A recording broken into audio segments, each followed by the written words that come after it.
Eli Nelson, welcome to the Leading Saints podcast. Thanks for having me. Now, I mean, Nelson is a very Latter-day Saint name, but any relation to the prophet, seer, and revelator? I think we're ninth cousins. Oh, okay. I'm probably ninth cousins with the guy. So no real relation. Nice. So where are you originally from? Originally, I'm from the Seattle, Washington area, like Cool. Sammamish-Issaquah, if you're familiar. Okay. And And you currently go to BYU? yeah, I currently go to BYU, so I live in Provo. I've been down here for about 2 years since I've been back from my mission. Cool. Where'd you go on your mission? I served in the Caribbean, so it's called the Trinidad Port of Spain mission. Wow. Yeah. Trinidad. I knew a guy from Trinidad once. So Oh, really? that's a far off place. But I mean, the church is pretty established there, isn't it? Or how would you describe it? No, I kind of describe it as like the Kirtland Nauvoo phase of the church. Oh, okay. But it's a unique mission. We had 6 different countries within our boundaries, and then at full capacity, we have about 95 missionaries. And so, Wow. and then those missionaries speak 4 different languages. Nice. And so, very Wow. unique. We're working on getting 2 of those countries one of those countries has a stake right now. And so that's kind of the big push. Everywhere else is to get a stake established. Oh, that's awesome. And it's like Trinidad is like really close to South America continent, right? Yeah, super close. Is it part, but it's not part of the South America, right? No. So, but like geographically in like the northeastern part of South America, there's Guyana and Suriname, which look like on a map, they're part of South America, but like politically and economically, they're considered part of the Caribbean. Wow. And so, yeah, so like right on the border of Venezuela. And so I spent some time there. So just a weird part of the world. Yeah, that's cool. And then, so what language did you learn on your mission? So I was assigned to speak Spanish, and then all of the Spanish speakers in the mission learn a second language called Papiamento. And so they speak that in, have you heard of the ABC Islands before? Like Aruba? No, I guess not. I mean, I've heard of Aruba, but So, yeah, it's like Aruba and then her 2 sister islands. That's the native language that they speak.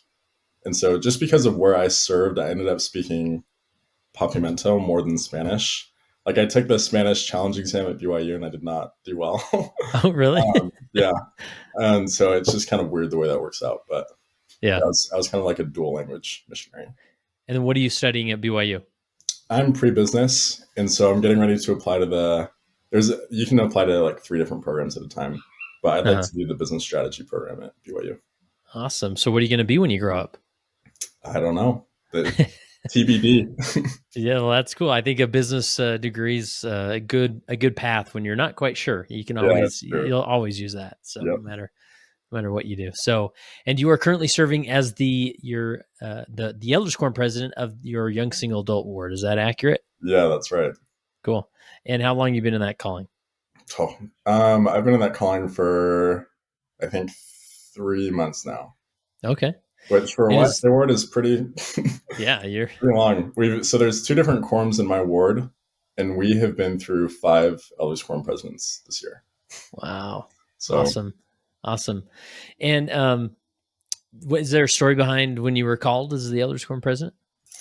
Actually, yeah, a little bit. So I started off, moved in to this ward in September. The Elders Quorum, they have the quorums separated based on like what apartment you're in. And so my Elders Quorum president called me and my roommate, who's like a really close high school best friend, to be his counselors. And then he moved out of the ward like 3 weeks later. And so me and my roommate kind of like kept the ship up and running while he was gone, but we were just the counselors. And then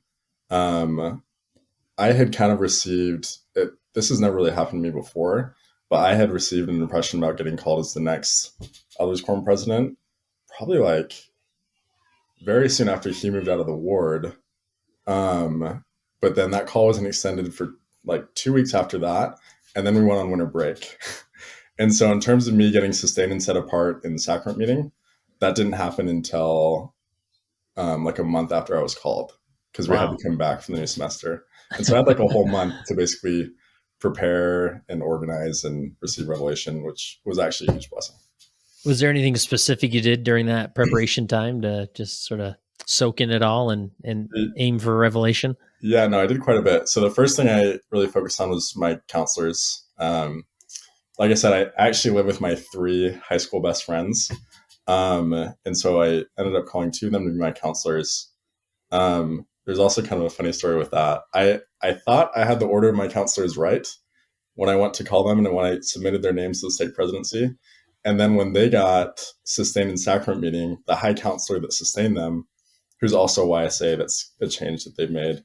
Now counselors and bishoprics and high counselors are part of the stake, like YSA members. He somewhere like through the chain from when I submitted the names to the stake presidency to when they were sustained in sacrament meeting, the names had gotten flipped Oh, from my nice. counselors. And so I'm like sitting there and I didn't know what to do. But the Spirit like so clearly told me that that was the correct order that they were supposed to be called in. And so that was just kind of a funny thing. Like I had put a lot of time Nice. into receiving revelation on that. And I cared deeply about receiving accurate revelation. And then I still got it wrong, but God kind of took care of the rest. So Nice. Yeah, those things happen, right? That it all just shakes out in the end. So, exactly. cool. And then I think I focused a lot on organization things in our quorum during that month. Calling a good secretary was a thing that I cared a lot about. And then just setting up the right systems. We have a Google Drive folder that we use as presidency. And so I went through and got the whole folder set up during my winter break. So it actually worked out really well. Oh, cool. Nice. And then, I mean, is there anything unique about your ward or the demographics? I mean, I think generally, I don't want to assume too much, but most people know what a YSA BYU ward looks like or the dynamics of it. But anything else you would add to sort of paint that picture? No, not really. It's pretty standard. Nice. Do you meet on campus?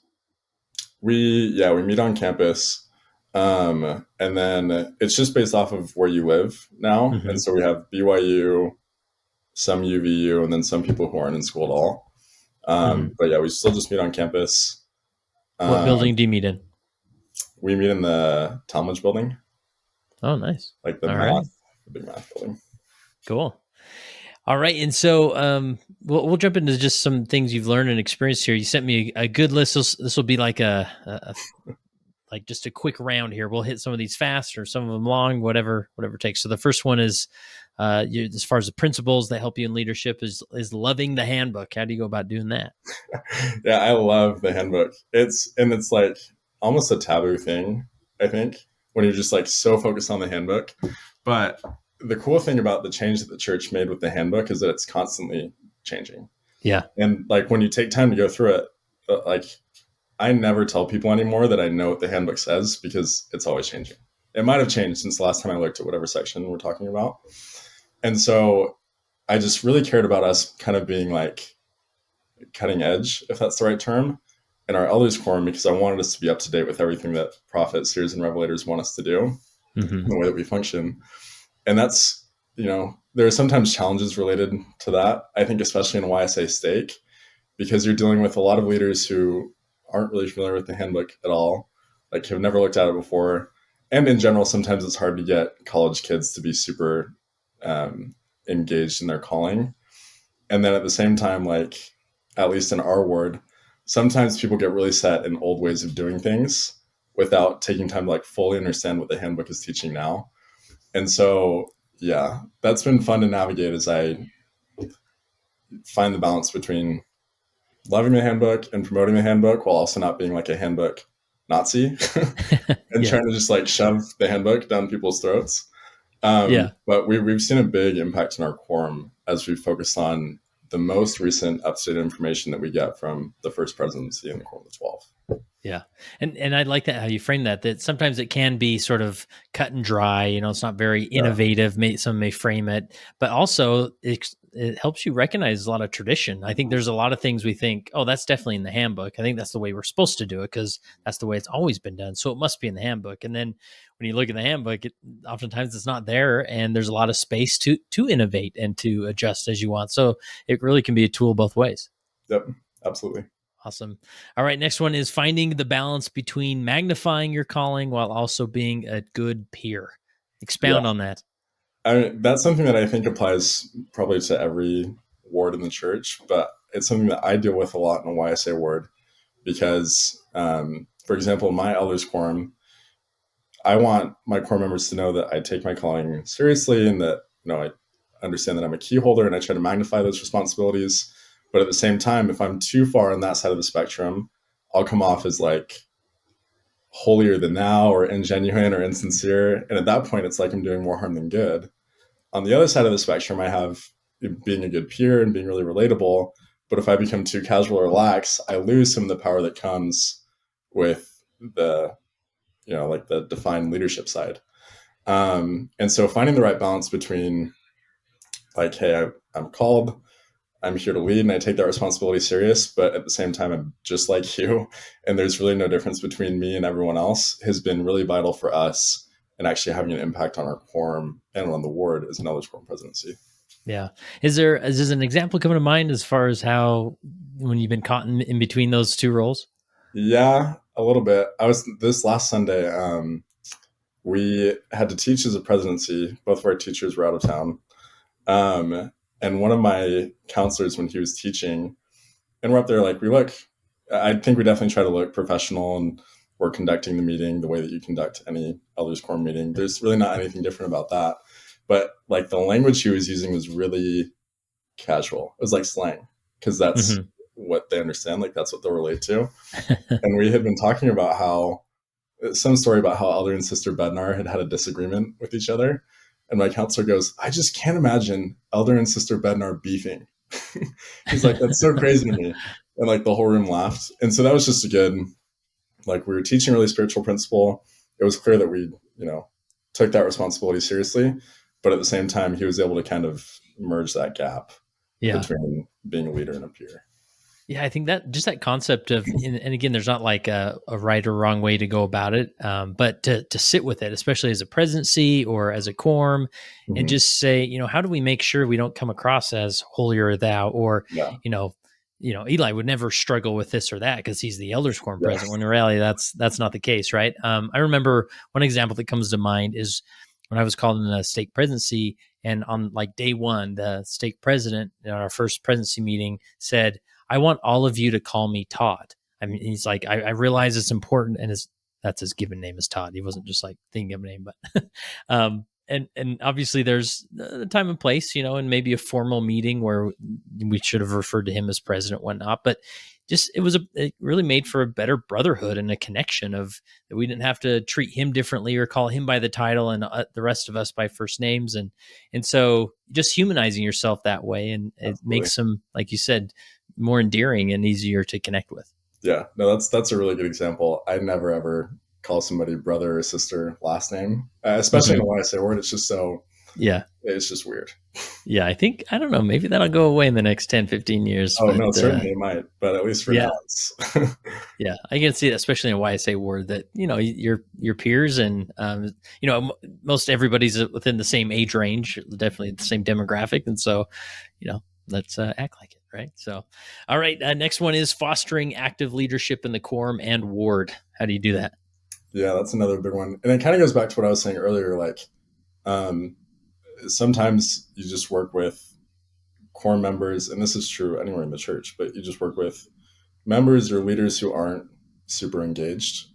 I think every bishop or stake president can relate to the struggles of having members who will magnify their callings.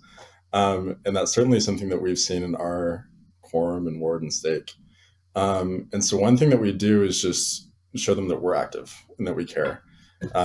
Whether that means sending out texts or reminders during the week. I try to make, I don't believe in unnecessary meetings, but I think meetings can be effective. And so we typically meet as a presidency twice a month. And at least the presidency that I was in before, we met like maybe once a year. And so it's just things like that so that the quorum can feel that we as presidency are actively engaged in the work.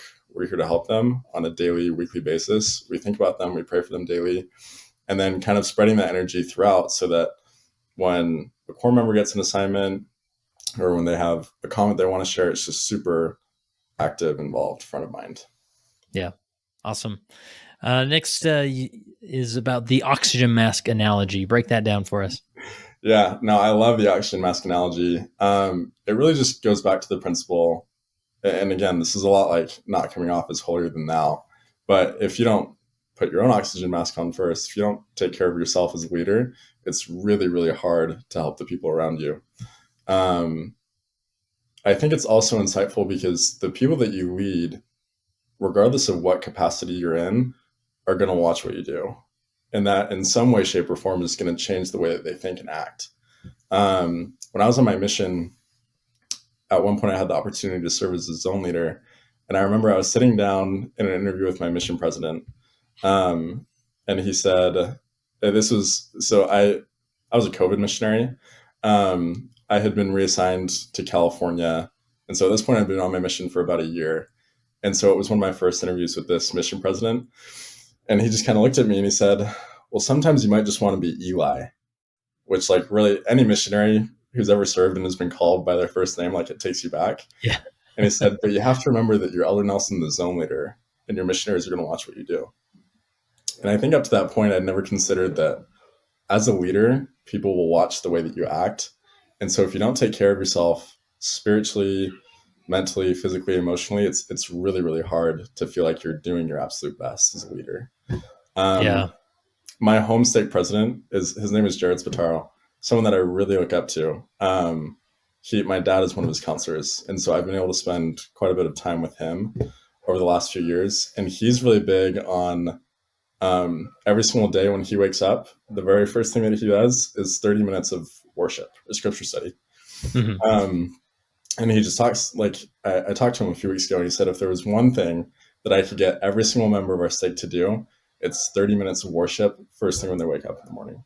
So and he just talked about the power of that principle, doing it first thing and making sure that you carve that time out for the Lord and the blessings that come from it. But certainly following that counsel has been valuable to me as an Elders Quorum president, because life is busy. It's hard to find time to sit down when it's peaceful and quiet, and you can try to ponder and receive revelation, or you can let the Lord teach you new things through the scriptures. And so kind of all those insights have been really valuable to me, going back to the oxygen mask analogy. Yeah. Yeah, because it can be in such a dangerous place. And I imagine even, especially as a student, right? I mean, not only do you have your calling, but you have probably a heavy, class load, and you're studying, and you want to make sure you hit your marks there. And so you can get overwhelmed, and then by Sunday, you're so drained and you have these other responsibilities that you sort of have to fake it, right? Oh, everything's going great, I'm happy. And inside you're maybe just weeping. And so really, and I think people can notice that difference, right? That those that have really taken time to feed their soul, to be at peace and connect with God. I often call that in order to, I don't know the best way to frame this, but in order to serve others, you have to have it to give. Right. And if you don't have it to give by taking care of yourself, it's going to come across very insincere or forced or emptied. Right. Like, man, this Eli guy just seems like plastic. Like, he just smiles and I can't connect with him. Right. But if it's in those moments where you're like, suddenly you can share this moment of like, I was studying the other day and this scripture came to me, and let me share that with you for a minute. Right. And then it's a whole different dynamic, rather than, well, if I just shake your hand and smile, is that good enough? Because I'm exhausted. It's two different things. I think time management is a big part of that too. Going back to my home state president, he's like a freak of time management. He's like a vice president at Microsoft. So he'll tell you he's literally a freak when it comes to managing his time. But because of that, he's able to get so much done. And so even though I'm a student with significantly less responsibilities than he has, I've tried to kind of follow that same principle of just manage my time, prioritize, and put first things first. And I basically always am able to find time to do the things that are most important.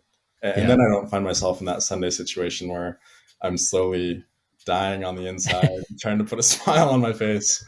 Or we're able to mitigate that a little bit. Any other like time management hacks that you live by? Time boxing is a big one. And I'm not perfect at it, but just, how does it work? It's pretty simple. So really, I just kind of look at, the most important areas of my life. A lot of people will pick 5. You have like sleep or health, school, work, church, family, stuff like that. And then you kind of set a goal in each area for what you want to accomplish, how much time you're willing to give to each of those areas, and then you box out your days and weeks to line up with those goals. Nice. It's hard. Anybody who served a mission, I think, can relate to it. It goes back to the principle of not wasting time. There's certainly a balance to be found. It's really easy to overwork yourself when you time box. But in terms of being able to do more than the natural man or woman is capable of on your own, that's been super valuable to me. Awesome. All right, next one is there's no substitute for an outstanding secretary. How do you recruit the right secretary? Yeah, you pray that you have the right person in your former class, I guess. That was revelation that also came very fast. As soon as I got called, I had a great interview with the stake president when I was called, and he said, you need really good counselors, and there's no substitute for an amazing secretary. And so the person that I called in my quorum, his name's John. Amazing. He's just really socially, he's maybe a little bit quieter, but he's really, really organized, and he really loves the Lord. And so in terms of like going the extra mile to put in work, to fill in ministering assignments on LCR, or to look at, any spreadsheet that I ask him to do, he's on it and he's happy to do it. And then at the same time, he has the right technological spreadsheet Excel skills to do things that I can't do, and to do it a lot faster than I would. And so he's really kind of the glue that keeps us together as a presidency. And even just, the handbook specifically outlines what a quorum secretary should do. And so even things like... Do you love the handbook, Eli? Yeah, I love the handbook. I can't say it enough. And so I was like, John, I sat down with him and I was so excited. And I was like, this is what you're going to do. And this is what the handbook says. And he was like, that's great. I think I can do that. Yeah. And so, but even like having him take notes in a presidency meeting, it's just one less thing that we don't have to worry about. And then having the power to go back and look at what we discussed. And I was like, oh yeah, like Hudson, he said that and it was so valuable. And then I can go back and remember what he actually said. It's been a huge blessing. Yeah, never underestimate the power of having the spreadsheet guy in your presidency. Like they're all, Ward's got a handful of them, and they know every equation or whatever in Excel or whatever it be, and they can. It's amazing what they can build and can really help administration go smooth. So, it's true. All right, delegation is critical. Sort of playing off of what you just said, right? Yeah, no, it's similar. I think a lot of elders quorum presidents, in my experience, in a YSA ward, are prone to kind of just doing everything themselves. It's also true because, at least in a stake like mine, where a good chunk of the high counselors are young single adults, the training doesn't always make it, down the food chain the way that the stake presidency would like it to. And so we as an elders quorum presidency didn't really get any training. Again, I love the handbook. Thank goodness for the handbook. And so it was really important to us that we'd be able to manage all the responsibilities that we have as an elders quorum presidency. And I very quickly realized that to do that, I couldn't just shoulder all the responsibility on my own. And so it just goes down to what the handbook says. But in terms of like delegating a counselor to oversee missionary work in the ward, and another one oversee temple and family history work. Ministry interviews are something that I care a lot about, but because of how we're kind of on a time crunch as a presidency, because there's going to be a bunch of overturn in May when the semester ends. I'm getting married in the beginning of May, and so I know that we didn't delve into that part of your life. Yeah, no, good. It's great. I highly recommend it. But awesome. In terms of my time as an elders quorum president, it's very small, and our quorum is going to change a lot over the summer. And so I knew that in terms of me doing ministry interviews, that probably wasn't going to happen because I'm also supposed to hold a PPI with each quorum member. And so missionary work, temple family history work, ministry interviews, that all goes to my counselors. And they're totally capable. They're super amazing. And then it also gives them really good leadership development opportunities because they're a lot more active than they would be if I was trying to shoulder everything on my own. Yeah. And so it just kind of, you're able to accomplish a lot more. Many hands make light work. But at the same time, we're actually able to shoulder all the responsibilities that we would like to when we work together. Awesome. Yeah. And that, especially in a YSA world, that's connected with, the semester transition and Yeah. Turnaround there is that you go through a lot of leaders sometimes, right? And very likely your counselors could be next up to take over your role and to have them be developed and ready to go. And then it keeps that momentum going in that leadership space rather than, starting over every time. Yeah. And really, that's another reason I'm like so big on the handbook. Our stake presidency, the same thing. They love the handbook. The last time we met for stake conference in the leadership session, our stake president got up and he said, my goal for each of you as leaders and members of the stake is that from here on out, you can be plug and play in any unit in the church. And that requires that you know the handbook really, really well. And so I have that same mentality with everyone in my quorum. I hope that all quorum members read the handbook, even when it comes down to like the sacrament meeting coordinator that we call in the elders quorum. Like, I hope that people just get in the habit of referencing the handbook, because then the power that they bring into wards and stakes when they're 24, 25, and they understand how the church is supposed to run, it's kind of unmatched. Awesome. All right. The next principle is sometimes you need to be a catalyst for change and push programs and initiatives from the ground up. I like this. Where's this headed, Eli? So in that month of time that I had from when I got called as an elders quorum president to when we actually got sustained and set apart, I did a lot of research on how missionary work and temple and family history work is supposed to work on the ward level. And kind of when they dissolved high priest groups and they made organizational changes in the ward, it put a lot more stress on Relief Society and elders quorum presidencies to really shoulder the work of missionary work and temple family history work in the ward. I said my dad's in the stake presidency. As a stake, they had done a lot of time trying to understand how the church wants that whole system to run and work together. Mm-hmm. They tried to implement that as a stake.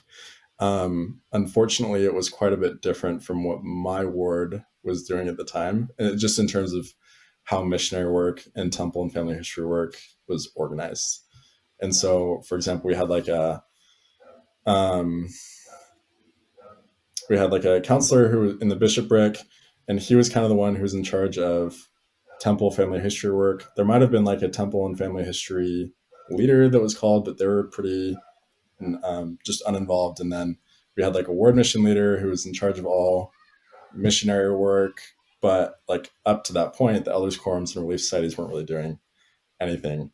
And so that process is still ongoing of helping the ward to understand fully how it's all supposed to function.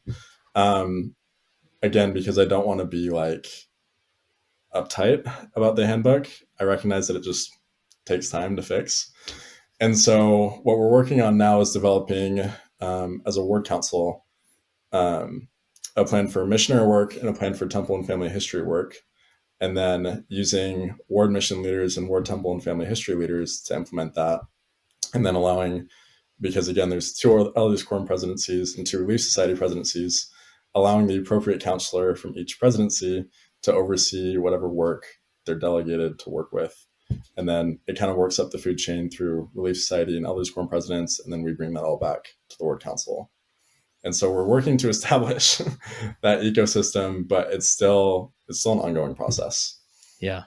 And so that took sort of a proactive measure of you just saying, I'm going to dive in, I'm going to understand these dynamics, what's needed, what's required, and let's get it moving, people, right? Like, yeah, no, exactly. It was really just, while I was reading in the handbook, and I think we can do this differently.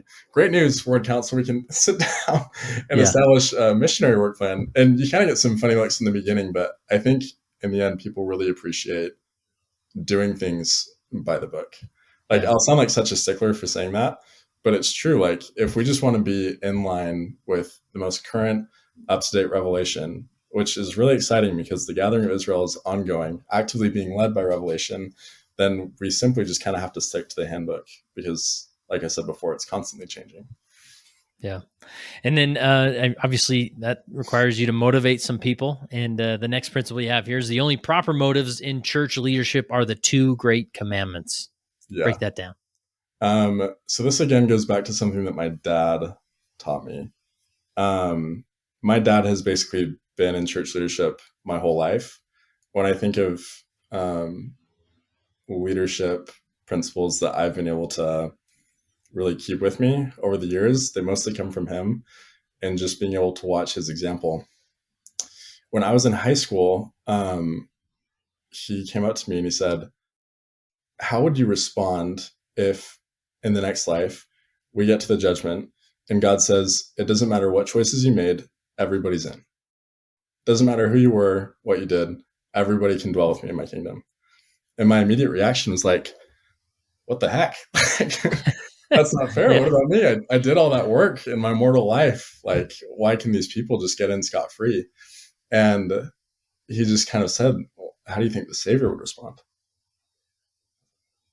I think the Savior would probably be happier than anyone. Like, this man who loves everyone perfectly and atone for all their sins, the thing that he wants most dearly is for all of God's children to be able to return back to him. Like, wow, that's amazing. And certainly I'm not suggesting that that will be our experience on Judgment Day, but the principle behind that is really important, I think. Like, sometimes we're so easily inclined to think, what about me? When in reality, the Savior just cares about the love that he has for God and the love that he has for everyone else.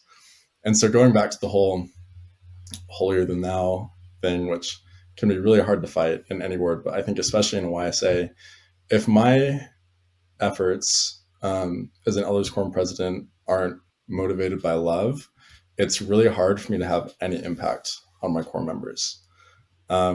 Just again, like if I come off as insincere and genuine, it just kind of does more harm than good. And so there's a lot of different ways that you can show that love. I think expressing it does a lot. Also just finding that right balance between being a leader and being a peer. I also really try to take advantage of one-on-one opportunities that I have with core members. We know that Jesus Christ ministered to the one. He was really, really good at that. I'm a big fan of The Chosen. I don't think it's totally historically or doctrinally accurate all the time, but there are still some really great principles that we can pull out of there. Few things are. Yeah, no, a few things are. And one of my favorite things to look at is how they portray Jesus ministering to the one and just how he makes people feel in these one-on-one situations that he has. And that's kind of the same attitude that I have if I'm in, a PPI or if I'm extending a calling or just even like being able to talk to somebody on campus. A few months ago, I had the opportunity to go to lunch with one of my core members, and just any one-on-one opportunity that I have, my biggest concern is, will this person know how much I love them when we're done? And so I think just really prioritizing that above everything else, whatever, initiative you're trying to push, whatever calling you want them to accept, whatever work you're trying to get done in your quorum or whatever it is, if first you focus on, does this person know how much I love them, your efforts will be way better received than if you overlook that part. Yeah. Wow. I love that. There's so much there that, and you've had some great mentorship in your life and prepared you for this. And you're only just beginning. I mean, you're heading into a whole new world with this marriage coming up, right? No, it's true. All right. Then lastly, you said church leadership is 45% administration and 55% ministering. That's very specific percentages, Eli. Did you do some deep research there? Where'd that come from? Nope. That's Eli doctrine. So yeah, it's just, it doesn't matter how many spreadsheets you make. If you don't actually get into like the lives of your members, the people that you lead, you really don't have a big impact. Yeah. And so I got to a point pretty early on in our presidency where we had extended all these callings and we had all these spreadsheets made, and organizationally, like on paper, it looked like we were doing so good. Dialed in, right? Yeah, we were so dialed.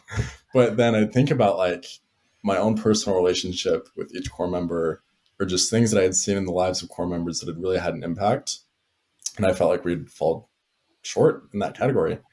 And so we've just kind of worked to make a switch to really focus on, more than anything, loving our core members, but recognizing the whole point of these spreadsheets and agendas, the organizational side of things, the administrative side, is to have an impact on the ministering side. And so it's really just kind of putting more emphasis on loving and caring for the people that we serve, and less emphasis on, again, whatever principle from the handbook we want implemented or whatever agenda item we have. That will never, ever be as important as the lives and the well-being of each individual member. Yeah. Now, I love that so much that, because there's those moments where you're just like, man, I'm just not getting traction, or nothing seems to be working. And we had that great idea. We spent all that time. And if there's ever the moment of like, what can I do better? Like, it's most likely ministry, right? Like just default there and minister a little bit more, and you'll feel that energy come back into it, that maybe you do need to spend that half hour on the spreadsheet or organizing that lesson or activity, right? Yeah, it's true. Well, Eli, this has been awesome, very informative, and I just love hearing of your experience, especially at a more unique leadership role at a BYU YSA ward, and really good stuff. So is there a date set for the wedding? We're getting married on May 5th. May 5th. Is it up in Washington, or where's it going to happen? No, it's going to happen down here. So I'm from Seattle. She's from San Clemente, California. We met here at our apartment complex. And then we've been. So she cornered the Elders Quorum president. She got the grand prize. Well, actually, when we met, I hadn't been called as an Elders Quorum president. Oh, all right. I was just good. So she loves you for you. All right, this is good, Eli. It has nothing to do with the calling. No, and so we're getting married in the Provo Temple, just the old Provo Temple that was old school. Yes. Down. Yeah. Nice. I hear they spoil weddings there a little bit, just because most people default to Provo City Center or that's what we've heard too, Timpanogos or whatnot. So that's cool. It's actually kind of cool because we'll be living right next to the Provo Temple, like literally just across the street. And then she grew up going to that temple kind of when she was in high school. I was not a fan of the Provo Temple until just recently, because when I was in the MTC, the only time I had been to the Provo Temple was when I was in the MTC. And I went once. They were cleaning it or something while I was there. And I don't know if you went to the temple when you were in the MTC. Yeah. It's just kind of like this stressful experience on like your P day. And you're with a lot of young missionaries that may not totally know how to act in the temple. And it was, we were just like really rushed, and there was only standing room in the celestial room. It was just like, I was in the temple, which is always a great experience, but I just kind of had like a bad taste in my mouth with the Provo Temple. I will say the one good thing that came out of that day is it's the only time that I ever received really clear, direct revelation about my wife. And nice. It just happened to come in the Provo Temple. And so it will really come full circle, I think, for us. But luckily, we're able to spend a lot of time in the temple now. Now it's one of my favorite temples. But especially when we get sealed, it will just kind of come full circle. Love it. Good shout out for the Provo Temple. That's what we need. Great place. Well, Eli, the last question I have for you, as you reflect on your time as a leader, both this current role and maybe others, how has being a leader helped you become a better follower of Jesus Christ? Oh, that's a great question. Really, I think every disciple of Jesus Christ is meant to be a leader. Like there's that scripture that I can never remember the reference to, but with the noble and great ones, the leaders before the world was created. And really that applies to every single member of the church, of the house of Israel. I had a companion on my mission who I really loved, and he had a great, really defining experience as a missionary. He'd been able to serve in leadership, and he said, the number one thing that I want to remember when I go home is that I'm a leader. I can influence the people around me. I can motivate them to do better. I can help them to become better disciples of Jesus Christ. And so I think discipleship and leadership are very closely related. And really, if we can be motivated by our love for God and our love for other people, and every single thing that we do in the gospel of Jesus Christ, we'll find that we have an impact on ourselves. Definitely on ourselves. But more importantly, we'll have an impact on the people around us.